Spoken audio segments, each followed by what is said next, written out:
Feast of the Ascension. It's one of those feasts that in our church calendar feels otherworldly.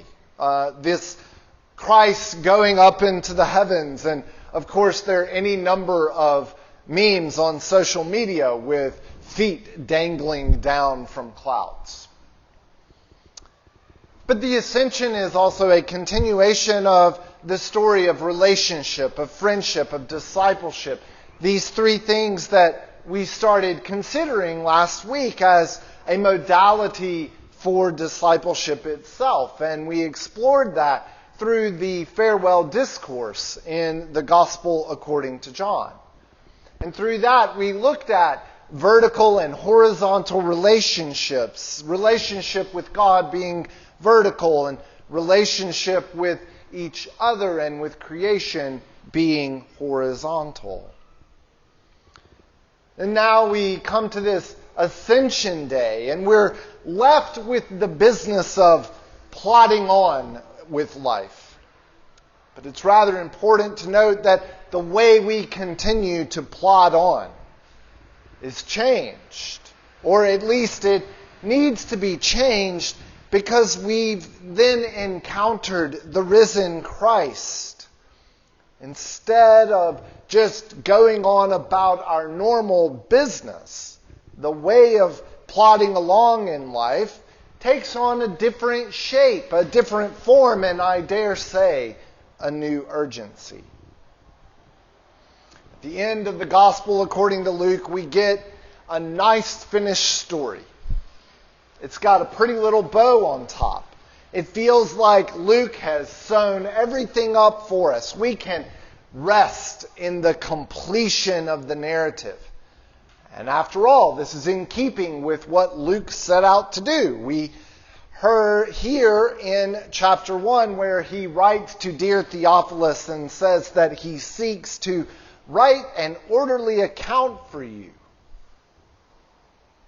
And the author doesn't fail to deliver on his promise to give us an orderly account.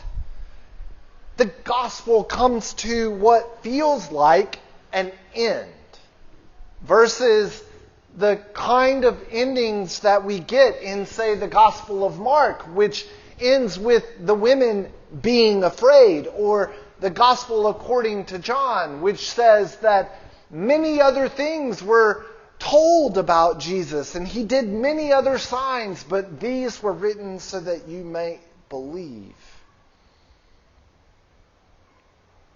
In Luke, it feels like we get something more complete. But if we're reading Luke's story closely, I think that Luke is hoping that this orderly account will help us to enter into the story as well. And that we will see that the gospel has the power to transform life, our own lives. It has the power to change the way that we keep plodding on.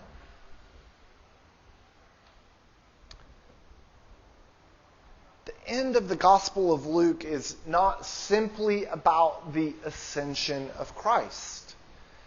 It's also about us entering into the story. It's a message written for disciples. Disciples in the story itself, within the text, but also us. We are to be witnesses of Christ for the rest of the world. And in the Acts of the Apostles, we hear that it is to begin in Judea and Samaria and continue to the ends of the earth. Now, the ends of the earth might be understood as the furthest reach of the world, where we feel like we are completely withdrawn from what's happening in the world around us. And when we are here in St. Bart's, we might feel like we're at the ends of the earth. And I can't tell you the last time I had to take 3 different flights to get to where I was going. So it certainly feels like I've gotten there. The truth is, though, that the ends of the earth is anywhere outside of Judea and Samaria. The good news of Jesus Christ is a message intended for all the nations to hear. And it's good news for everyone. But it's difficult for that to be good news if we then turn it into a tool for manipulation or coercion.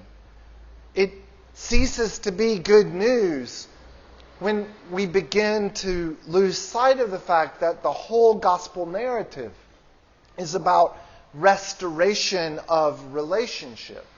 Relationship with God, Father, Son, and Spirit, and relationship with neighbors.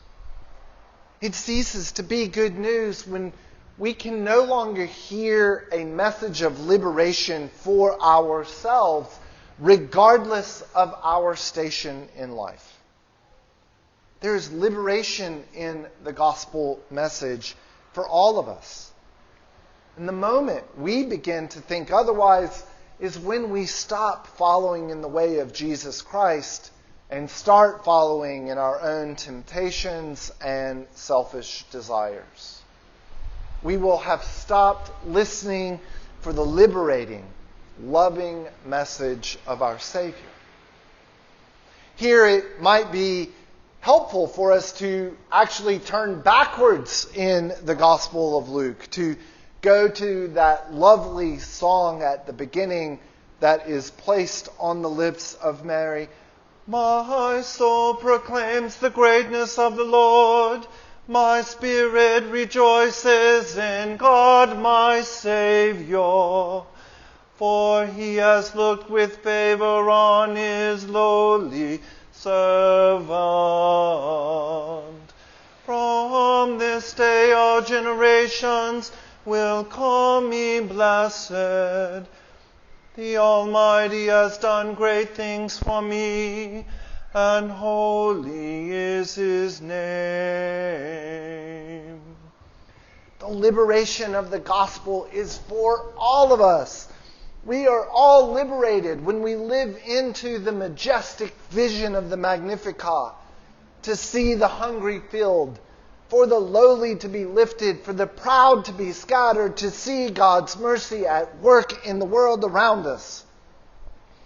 It is to this that we are called as witnesses of the gospel of Jesus Christ.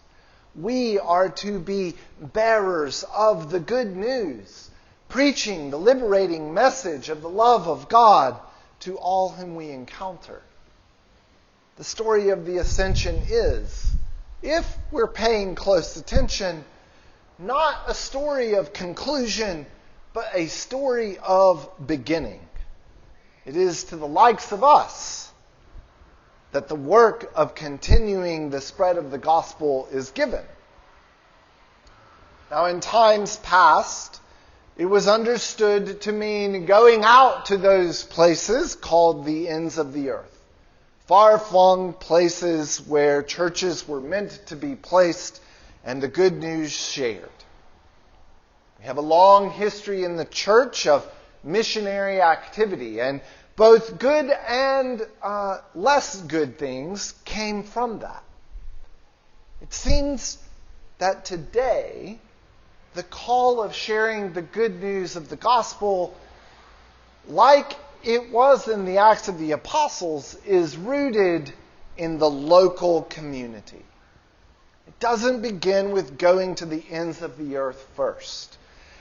And while I absolutely love being in St. Bart and spending some time here, the place we begin sharing the good news is in our most localized context. It's in those places that we live, work, and play. The audacious and courageous act of discipleship in the world, and the courageous discipleship the world needs right now, is for faithful members of the body to share the love of Christ right here, in the place we are today. This is the vocation we receive in the story of Christ's ascension. To continue being witnesses of his love, beginning with where we are today and moving out to the ends of the earth.